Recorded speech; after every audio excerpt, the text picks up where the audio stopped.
की वीडियो बहुत ही खास होने वाली है क्योंकि आज हम ऐसी चीज सीखेंगे जिसके ऊपर हमारी सारी की सारी स्टिचिंग डिपेंड करती है। जी हाँ, hi everyone, welcome back to diva styling creators drafting and stitching. आज की वीडियो में हमने सीखना है मेजरमेंट लेना, क्योंकि अगर हमारा मेजरमेंट ही सही नहीं है तो ड्राफ्टिंग सही नहीं होगी, और अगर ड्राफ्टिंग सही नहीं है तो हमारी स्टिचिंग भी बिल्कुल सही नहीं होगी। तो अगर हम चाहते हैं परफेक्ट फिटिंग लेके आना तो उसके लिए परफेक्ट मेजरमेंट होना बहुत ही जरूरी है। मेरे पास बहुत सारे व्यूज आए थे कि मैम अपने हिसाब से मेजरमेंट लेना बताएं हमें, तो आज हम मेजरमेंट लेना सीखेंगे। चलिए वीडियो को शुरू करते हैं। और हाँ, वीडियो अगर पसंद आए तो ज्यादा से ज्यादा लाइक, शेयर और चैनल को सब्सक्राइब करना बिल्कुल भी मत भूलिएगा। चलिए वीडियो को शुरू करते हैं। मेजरमेंट लेने के लिए सबसे पहले हमने इस तरह से मेजरिंग टेप ले लेनी है। मेजरिंग टेप में इस साइड में हमारे इंचेस लिखे होते हैं और इस साइड में हमारे सेंटीमीटर्स हैं। हमने जो भी मेजरमेंट लेना है सारा कुछ इंचेस में ही हम लेंगे। चलिए सबसे पहले हम स्टार्ट करते हैं शोल्डर से। आज मैं शॉर्ट कुर्ती का मेजरमेंट लेना बताऊंगी। आप इसको लॉन्ग में भी कन्वर्ट कर सकते हैं, सिर्फ लेंथ को ही आपको इंक्रीज करना होगा। ठीक है, सबसे पहले हमने मेजरमेंट में शोल्डर लेना है। मोस्ट प्रॉब्ली लोग गलती कहाँ करते हैं कि जो भी कस्टमर जो भी ड्रेस पहन के आया होता है उसकी ये शोल्डर सिलाई से दूसरी शोल्डर सिलाई तक का मेजरमेंट ले लेते हैं, जो कि बिल्कुल ही गलत है। क्योंकि कई बार ऐसा होता है कि वो ड्रेस या वो कुर्ती या वो टॉप उस कस्टमर को ढीला होता है या वो नीचे की तरफ सिलाई होती है, जिसकी वजह से अगर आप भी वही मेजरमेंट लेंगे तो आपका भी शोल्डर का मेजरमेंट टोटली गलत आएगा। तो आपने क्या करना है, डायरेक्टली बॉडी से मेजरमेंट लेना है। तो बॉडी से मेजरमेंट कैसे लेते हैं, देखिए ये जो हमारी लाइन होती है यहाँ से आपने स्ट्रेट इस तरह से ऊपर आना है। इस तरह से आप ऊपर आएंगे तो यहाँ पर आपको बोन फील होगी। ठीक है, सिमिलरली यहाँ से भी हम आएंगे तो यहाँ भी हमारे को ये बोन नजर आ रही है। तो इस बोन टू बोन में हमने मेजरिंग टेप को ऐसे ना ही ज्यादा नीचे और ना ही ज्यादा ऊपर रखना है। तो हम इसको एडजस्ट करेंगे यहाँ पर, ये बोन पर, और यहाँ पर इस तरह से हमने रखना है। ना ही ये ऊपर है ना ही ज्यादा नीचे है। इस तरह से हमने शोल्डर का मेजरमेंट लेना है। तो यहाँ पर मेरा जो शोल्डर आया है वो आया है 14 इंच। ठीक है, अब हमने अपर चेस्ट का नाप लेना है। तो अपर चेस्ट के लिए हम इस तरह से लेंगे और इस ज्यादा टाइट भी नहीं करना है, ज्यादा लूज भी नहीं, एकदम आराम से हो ताकि ये ऐसे मूव कर सके। इस तरह से हमें मेजरमेंट लेना है। एक फिंगर हमारी इसके बीच में होनी चाहिए। तो मेरा जो मेजरमेंट आया है वो है 37। ठीक है, इसी तरह से हम फुल चेस्ट का मेजरमेंट लेंगे। फुल चेस्ट का मेजरमेंट हमने फुल बस्ट के ऊपर से लेना है। तो ये भी एकदम इस तरह से होगा, ना ही ज्यादा लूज ना ही ज्यादा टाइट। बट एक चीज ध्यान रखनी है, आपकी मेजरिंग टेप इस तरह से नीचे नहीं होनी चाहिए। ठीक है, ये आपकी मेजरिंग टेप प्रॉपर स्ट्रेट इस तरह से होनी चाहिए। ठीक है, तो अब हम यहाँ पे अपना बस्ट का साइज लेंगे। तो बस्ट का साइज मेरा आया है 38। क्लियर है। सिमिलरली वेस्ट का नाप लेना है। वेस्ट का नाप अगर आपको नहीं पता है कहाँ से लेना है तो हम इस तरह से जब बेंड होते हैं तो यहाँ पर जो बेंड की लाइन आती है वो हमारी वेस्ट होती है। यहाँ से हम वेस्ट का नाप लेंगे। तो इस तरह से वेस्ट मेरी जो आएगी इस तरह से लूज रखना है। तो यहाँ पर मेरी जो वेस्ट आई है वो आई है 33। इतना हो गया। वेस्ट के बाद अगर किसी का टमी है तो टमी का भी नाप लेना जरूरी है। तो टमी वाली साइड से हमने नाप लेना है इस तरह से। वहां पे भी इस तरह से एक फिंगर जितना लूज होना चाहिए और ऐसे हमने टमी का नाप ले लेना है। मान लीजिए जैसे मेरा टमी नहीं है तो ये 36 मेरा यहाँ पे नाप आया है। ठीक है, जिसका भी टमी होगा हो सकता है उसका टमी का साइज हिप के साइज से हैवी हो। तो जो भी हम कुर्ती की ड्राफ्टिंग करेंगे वो हमें टमी के साइज से ड्राफ्टिंग करनी है, हिप के साइज से हमने ड्राफ्टिंग नहीं करनी है। ठीक है, ये चीज आपने ध्यान में रखनी है। इतना हो गया। अब हिप के साइज के लिए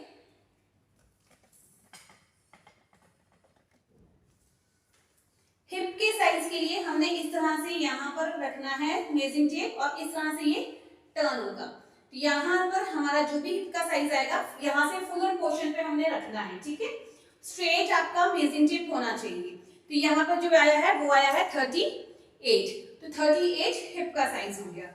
अब इसके बाद हमने लेंथ की मार्किंग करनी है, तो लेंथ कहाँ से होगी, जो ये शोल्डर का मिड पॉइंट होता है यहाँ पर हमने रखना है, और ना ही मेजरिंग टेप ऐसे जाए ना ही ऐसे जाए, ये फुल और बस्ट से आते हुए देखिए इस तरह से शेप आएगी, और हमने इसको इस तरह से रखना है, और फिर हमें देखना है कि हमें कितनी लेंथ चाहिए। मान लीजिए जैसे मैं अभी शॉर्ट कुर्ती बना रही हूँ, तो मुझे लेंथ जो चाहिए सपोज यहाँ तक ही चाहिए, तो यहाँ पर मेरी जो लेंथ आई है वो कितनी आई है, 32 इंच, 2 इंच आई है। अब अगर किसी को लेंथ लंबी चाहिए तो 40, 43 आप अपने हिसाब से लेंथ रख सकते हो। एक चीज ध्यान रखनी है, जब भी आपने लेंथ लेना है आपने मेजरिंग टेप को ऐसे रखना है, और इस तरह से झुककर नहीं आपने चेक करना है। क्लाइंट का मेजरमेंट लोगे तो क्लाइंट को कहोगे सीधा खड़े रहे एकदम, और अब खुद का मेजरमेंट ले रहे हैं तो सामने मिरर के पास खड़े होकर आपने मेजरमेंट लेना है, ठीक है। ये हो गया।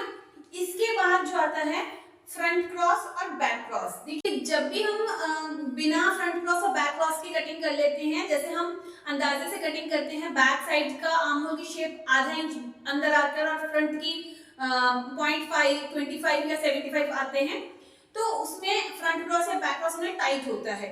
तो इसका एक सोल्यूशन ये है कि आप उनका फ्रंट क्रॉस और बैक क्रॉस का नाप ले लें। तो वो नाप कैसे लेना है वो मैं आपको बताऊंगी। फ्रंट क्रॉस क्या होता है, ये जो हमारी लाइन है स्किन में, ये जो लाइन होती है ये चेस्ट से ऊपर वाले पोर्शन में, यहाँ से ये चेस्ट से इस तरह से हमने मेजरमेंट लेनी है। देखो ये जो चेस्ट का साइज है यहाँ से यहाँ तक का, ठीक है। एकदम हमने लाइन के ऊपर नहीं आना है, थोड़ा सा अंदर को ही हमने रखना है। तो ये हमारा फ्रंट क्रॉस होगा। तो मेरा फ्रंट क्रॉस कितना है, 12 इंच। ओके, अब बैक क्रॉस तो हम ले नहीं सकते। अगर आप अपना बना रहे हैं तो बैक क्रॉस में 12 इंच अगर आया है तो 1 से 1.25 इंच ऐड कर सकते हैं। मतलब 12 है तो मैं 13 ले सकती हूँ या 13.25 इंच ले सकती हूँ। बट अगर किसी क्लाइंट का है तो आप परफेक्टली उनका मेजरमेंट लीजिए, क्योंकि हो सकता है किसी के यहाँ पर इस साइड में ज्यादा फैट हो तो वहां से आपका बैक क्रॉस ज्यादा भी आ सकता है। तो इसलिए जब भी कस्टमर का आप बनाए तो डेफिनेटली आप मेजरमेंट जरूर लीजिए। अब हम आते हैं आर्म होल पर। तो आर्म होल के मेजरमेंट के लिए आपने मेजरिंग टेप को इस तरह से पकड़ना है और यहाँ पर शोल्डर पर रखना है जो बोन थी, और यहाँ से स्ट्रेट घूमेगा और इस तरह से हमने इस पर रखना है। तो ये देखिए अंदर की तरफ आया है, थोड़ा सा ये अंदर की तरफ ही होना चाहिए। अब हमने यहाँ पर नाप कर देखना है कितना आया।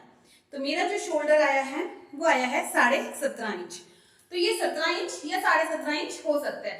अब कैसे पता चलेगा, तो जब आपने इस तरह से आर्म होल लिया है, इस तरह से जब आप आर्म होल लेंगे तो आप इसको थोड़ा टाइट करके देखिए। अगर आप जैसे टाइट करते हैं, ठीक है, इस तरह से ये मेरा आर्म होल आया है। तो ये आर्म होल मेरा है 17 में कर रही हूँ तो मुझे टाइट हो रहा है, तो 17.5 मेरा जो है आर्म होल ठीक है। 17.5 से 18 हो जाए कोई प्रॉब्लम नहीं है, बट 17.5 से अगर 17 होगा, 17 होगा तो वो मेरे लिए टाइट है। तो मुझे एक एस्टिमेट मिल गया है कि 17.5 तो मेरा आर्म होल होना ही चाहिए, ठीक है, उससे कम बिल्कुल भी नहीं होना चाहिए। अब ये आर्म होल का नाप हो गया। इसी तरह से हमें स्लिट का नाप लेना है। देखिए जिनकी टमी होती है तो हमें स्लिट थोड़ी सी ऊपर से स्टार्ट करनी है, ठीक है, क्योंकि अगर हम नीचे से स्लिट स्टार्ट करेंगे तो उनका टमी से यहाँ से कुर्ती फंसेगी। तो टमी के साइज के हिसाब से हमें थोड़ी सी स्लिट ऊपर लेनी है। तो स्लिट का नाप हम इसके हिसाब से लेंगे। इस तरह से आपने रखना है जैसे हमने लेंथ का मेजरमेंट किया था। जहां पर स्लिट होगी, मान लीजिए ये शर्ट ही है मेरी, तो यहाँ से आपने मेजरिंग टेप को यहाँ तक लेकर आना है। जैसे 23.5 पर मेरी स्लिट आएगी तो वहां पर मैंने चाक अपने दे देने हैं, ठीक है, इतना हो गया। इसके बाद हम लोग मेजरमेंट लेंगे घेरे का। अगर तो घेरे का मेजरमेंट कुर्ती में वैसे जरूरी नहीं होता है, अगर थोड़ा सा हेवी साइज है तो हम घेरे में 0.5 ऐड करके हिप के साइज से या टमी के साइज में से उसमें घेरा बना सकते हैं, ठीक है। और अगर स्ट्रेट बनाना चाहते हैं तो स्ट्रेट भी बना सकते हैं, उसमें कोई प्रॉब्लम नहीं है। Next thing, shoulder to apex, क्योंकि अगर हमने डार्क डालना है तो हमें हमारे पास एपेक्स का पॉइंट होना बहुत जरूरी है। तो वो वैसे ही शोल्डर पे जब हम टेप रखते हैं तो जब हम लेंथ का नाप ले रहे होते हैं तो हमें एपेक्स पॉइंट का भी नाप ले लेना है। एपेक्स पॉइंट कहाँ पर होता है, जहां पर हमारी चेस्ट का सबसे उभरा हुआ पोर्शन होगा। जैसे यहाँ पर, अब मेरी चेस्ट देखी जाए तो यहाँ पर ये, तो मेरा जो है एपेक्स पॉइंट वो 10 इंच है, तो मैं 10.5 के ऊपर अपनी मार्किंग करूंगी। इतना क्लियर हो गया। अब हम आते हैं स्लीव्स पर। स्लीव्स की मार्किंग यहीं पे जहां हमने शोल्डर रखी थी इस तरह से मार्किंग करनी है। मान लीजिए हमने एल्बो तक अगर स्लीव्स बनानी है कूहनी से ऊपर तक, तो यहाँ तक मान लीजिए तो ये 10 इंच हो गई, तो 10 इंच तक आपने मार्किंग कर ली। फिर हमने 10 इंच पर ही राउंड लेना है इस तरह से, जितना लूज कस्टमर को पसंद है। जैसे यहाँ पर मेरा आया है 11.5 इंच, ठीक है, तो यहाँ पर 11.5 मुझे आराम से फिट आ जाएगा, तो 11.5 मेरा मोड़ी का राउंड हो गया। इसके अलावा कौन सा नाप लेना जरूरी है? 5 इंच पे जो डॉले का नाप होता है, बाइसेप का नाप, वो क्यों लेना जरूरी है? क्योंकि कई बार क्या होता है, हमारा आर्म होल प्रॉपर फिटिंग में आ रहा होता है, बट हमारी स्लीव्स यहाँ से टाइट होती है, तो जब हम स्लीव्स पहनते हैं इस तरह से खींचते हैं तो कंधे यहाँ से गिरने लगते हैं और हमें लगता है कि हमारी कटिंग सही नहीं हुई है या हमने कुछ मिस्टेक कर दी, तो मिस्टेक कुर्ती में नहीं स्लीव में हुई होती है। इसलिए डॉले का निशान मतलब नाप लेना यहाँ पे बहुत जरूरी है। जैसे इस तरह से आप रखेंगे, स्लीव्स को स्ट्रेट रखेंगे, ठीक है, और फिर नाप लेंगे। जैसे यहाँ पर देखिए मेरा आ रहा है 12 इंच, तो मुझे यहाँ पर 12 इंच तो चाहिए ही चाहिए, ठीक है। इसी तरह से हो सकता है किसी का फैट ज्यादा हो या ये चीज ज्यादा चौड़ी हो, तो आप उसी का मेजरमेंट जरूर लेंगे। अगर आप फुल स्लीव बना रहे हैं तो किसी की भी कूहनी का नाप लेना बहुत जरूरी है, और कूहनी का नाप आपने किस तरह से फोल्ड करके लेना है, इस तरह से आप रहेंगे और ऐसे नाप लेंगे। ये नहीं है स्ट्रेट पे नाप नहीं लेंगे, क्योंकि जब आप वो पर्सन कूहनी को फोल्ड करेगा तो उसकी कुर्ती खराब हो जाएगी। इस तरह से हमें रखना है, तो मेरा कूहनी का भी नाप जो आया है 12 इंच है। इस तरह से आपने नाप लेना है। लेंथ 3/4 जहां पे होगी वहां तक नाप लेंगे, और जो रिस्ट तक होगी तो यहाँ पे नाप लेंगे, ठीक है। और फिर यहाँ से भी कलाई का नाप राउंड शेप में ही इस तरह से हमने प्रॉपर लेना है, ठीक है। तो इस तरह से हम कुर्ती के मेजरमेंट्स लेते हैं।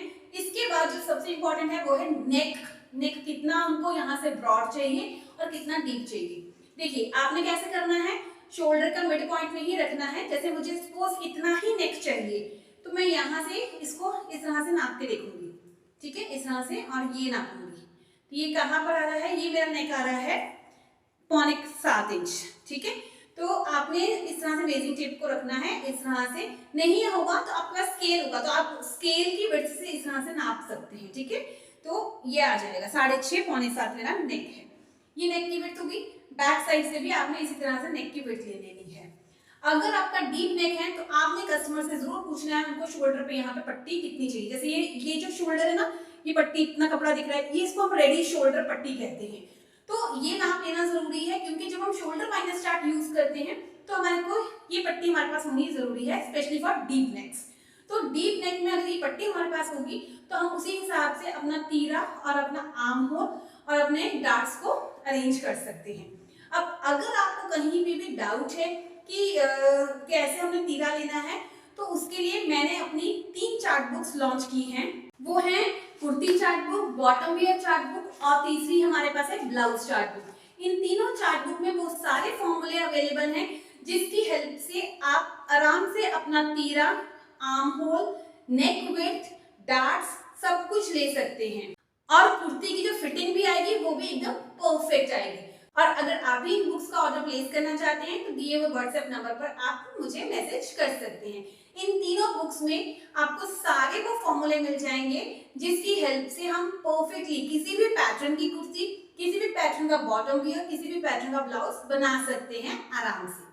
चलिए अब हम मिलते हैं अपनी नेक्स्ट वीडियो में। Till then bye bye, take care. I hope आपको मेजरमेंट की वीडियो समझ आई होगी। इन केस कोई डाउट हो आप कमेंट करके पूछ सकते हैं। Bye bye.